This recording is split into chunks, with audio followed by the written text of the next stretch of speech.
What patient made you think, how the heck are you even alive? I was that patient. The one they now use as a case study in medical schools across the country.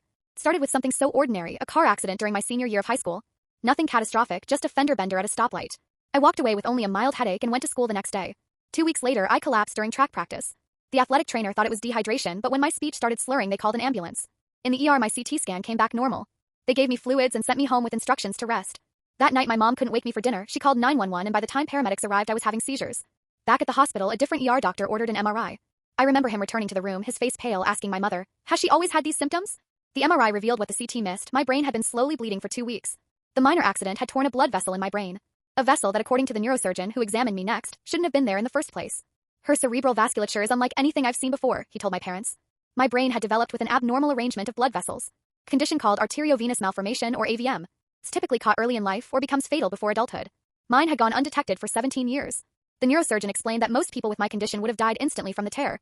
My unusual vessel arrangement had created a sort of natural bypass that slowed the bleeding just enough to keep me alive. They rushed me into emergency surgery. The original 6-hour procedure stretched to 14 as they discovered the full extent of my condition. My brain had essentially grown around these abnormal vessels, adapting to a structure that should have been incompatible with life. I flatlined twice during surgery. The second time, they couldn't restart my heart for nearly 4 minutes.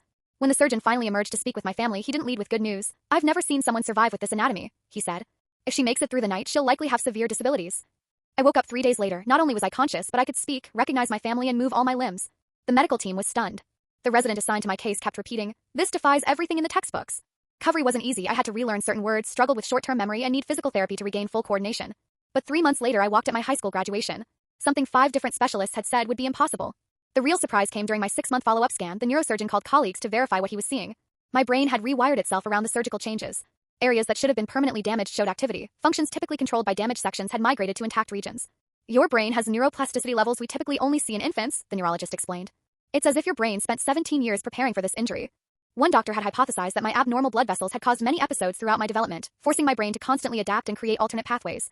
The very condition that nearly killed me had also trained my brain to survive the trauma. Today, 5 years later, I'm finishing my neuroscience degree. I volunteer as a subject for brain research studies where researchers still use phrases like unprecedented recovery and anatomical anomaly. My case has helped develop new protocols for traumatic brain injuries. Last month, I returned for my annual checkup with the original neurosurgeon. As he reviewed my latest scans, he shook his head in that now familiar way. "You know," he said, "in medical school they taught us the brain is mapped out, that certain functions live in specific regions. Your brain proves that's not always true." He pointed to an area on my scan. "This section should control your speech, but it's completely inactive, yet you're having this conversation with me." I smiled. "Maybe the textbooks need updating," I said. "They already have been," he replied. "You're in chapter 6.